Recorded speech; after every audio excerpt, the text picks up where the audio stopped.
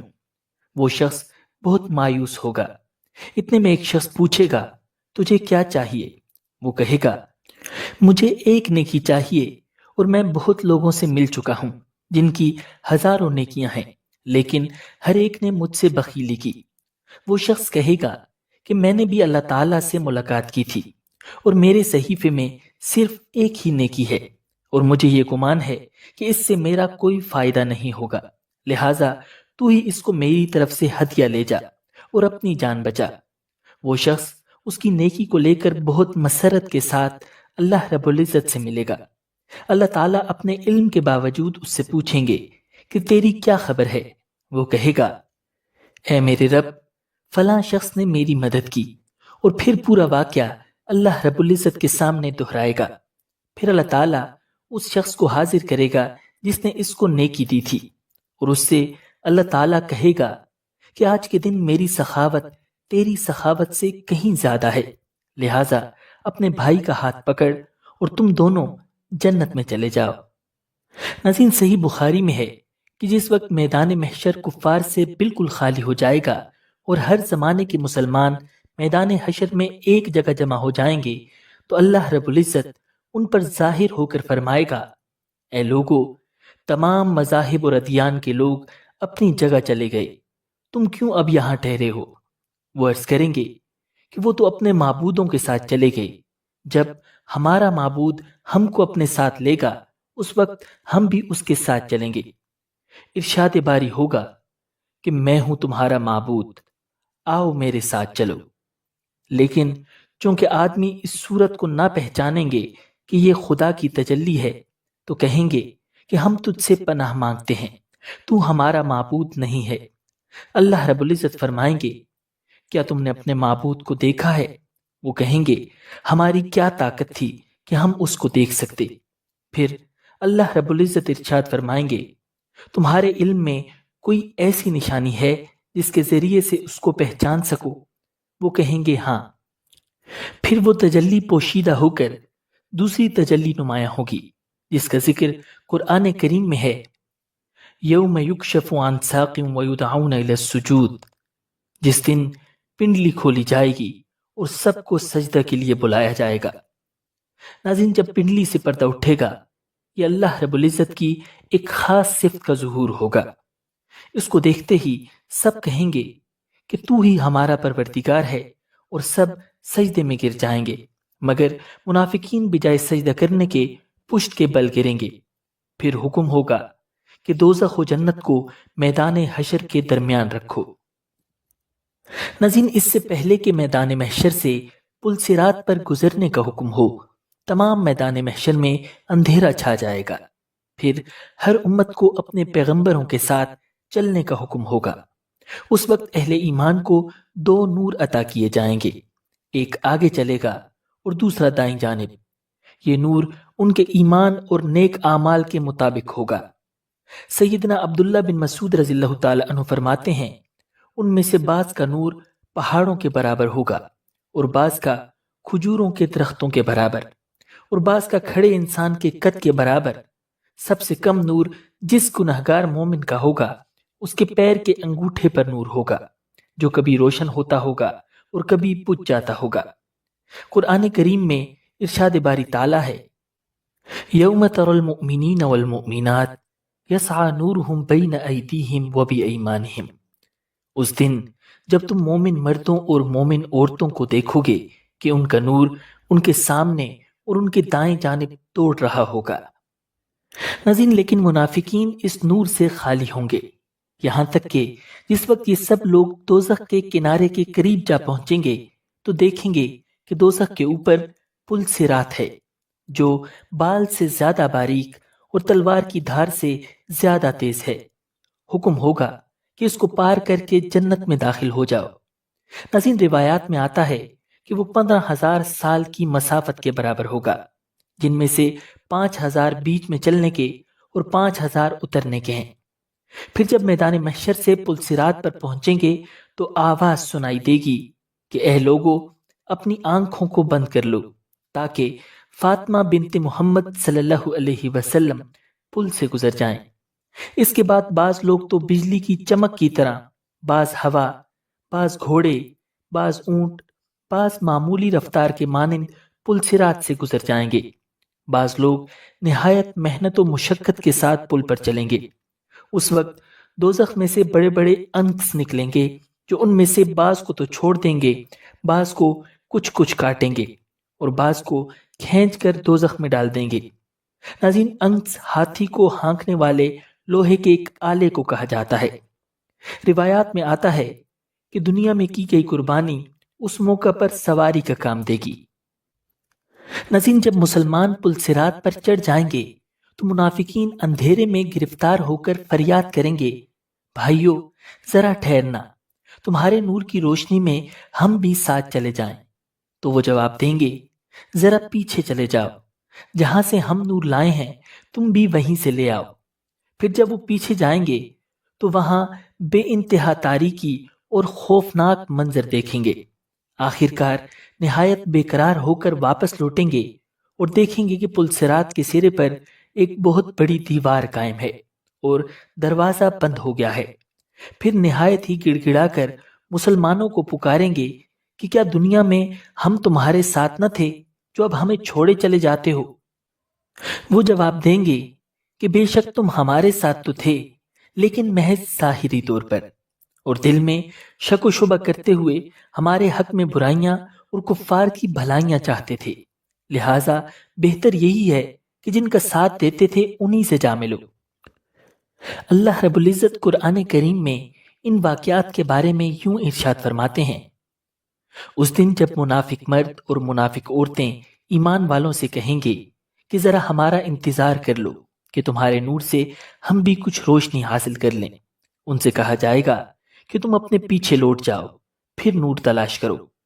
پھر ان کے درمیان ایک دیوار حائل کر دی جائے گی جس میں ایک دروازہ ہوگا، جس کے اندر کی طرف رحمت ہوگی اور باہر کی طرف عذاب ہوگا۔ وہ مومنوں کو پکاریں گے کہ کیا ہم تمہارے ساتھ نہیں تھے؟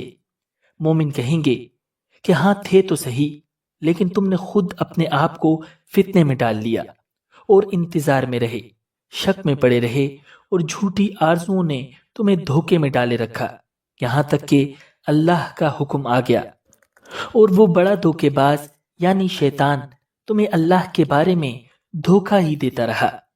چنانچہ آج نہ تم سے کوئی فدیہ قبول کیا جائے گا اور نہ ان لوگوں سے جنہوں نے کفر اختیار کیا تھا۔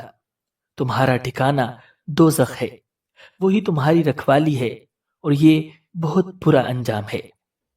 ناظرین، ابھی یہ منافقین حیران و پریشان کھڑے ہوں گے کہ کہاں جائیں، تو اتنے میں جہنم سے آگ کے شعلے آئیں گے اور ان کو گھیر کر انہیں جہنم کے سب سے نچلے درجے میں پہنچا دیں گے۔ اللہ رب العزت کا یہ فرمان آج بھی قرآن کریم میں ہے تاکہ لوگ منافقین والی عادات سے بچ کر حقیقی مومن بن جائیں۔ اللہ تعالیٰ نے فرمایا، ان المنافقین فی الدرک الاسفل من النار، بے شک منافق دوزخ کے سب سے نیچے کے طبقے میں ہوں گے۔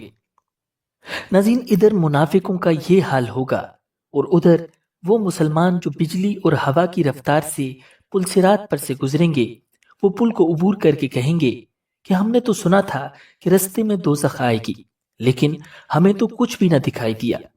پھر پل صراط پار کرتے ہی مسلمانوں پر قیامت کی سختی ختم ہو جائے گی اور اب ہمیشہ ہمیشہ کی نعمتوں والی جنت کی زندگی ان کا انتظار کر رہی ہوگی۔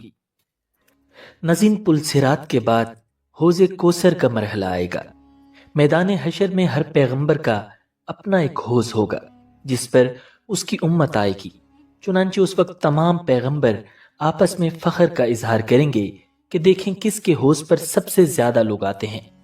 نبی اکرم صلی اللہ علیہ وسلم نے ارشاد فرمایا کہ میں امید رکھتا ہوں کہ میرے حوض پر آنے والوں کی تعداد سب سے زیادہ ہوگی۔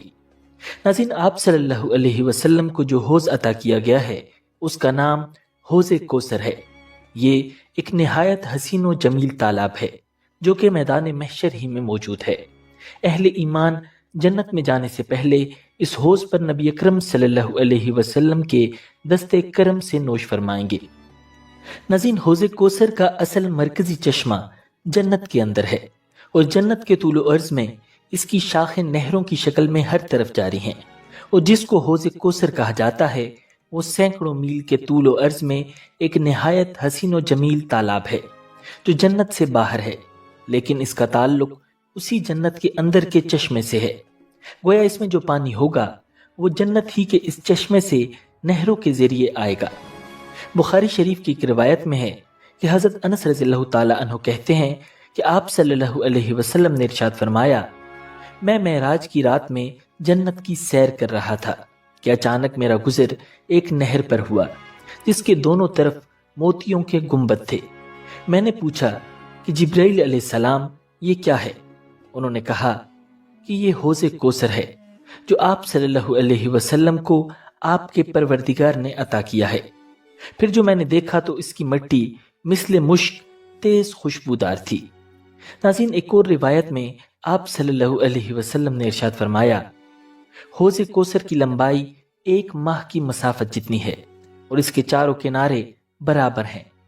اس کا پانی دودھ سے زیادہ سفید اور اس کی بو مشک سے زیادہ خوشبودار ہے، اور اس کے پیالے آسمان کے ستاروں کی طرح ہیں۔ جو شخص اس کا پانی پی لے گا اس کو پھر کبھی پیاس نہ لگے گی۔ ناظرین، آپ صلی اللہ علیہ وسلم نے ارشاد فرمایا، میں حوض کوثر پر سب سے پہلے پہنچ کر تمہارا استقبال کروں گا۔ جو شخص بھی میرے پاس سے گزرے گا وہ اس حوض کوثر کا پانی پیے گا، اور جو شخص بھی اس کا پانی پی لے گا وہ کبھی پیاسا نہیں رہے گا۔ وہاں میرے پاس میری امت کے کچھ ایسے لوگ بھی آئیں گے جنہیں میں پہچان لوں گا اور وہ مجھے پہچان لیں گے، لیکن پھر میرے اور ان کے درمیان کوئی چیز حائل کر دی جائے گی تاکہ وہ مجھ سے اور حوض کوثر سے دور رہیں۔ میں یہ دیکھ کر کہوں گا کہ یہ لوگ تو میرے اپنے ہیں، یعنی یہ لوگ میری امت کے افراد ہیں، یا یہ کہ وہ لوگ ہیں جو میرے صحابی رہے ہیں، پھر ان کو میرے پاس آنے سے کیوں روکا جا رہا ہے؟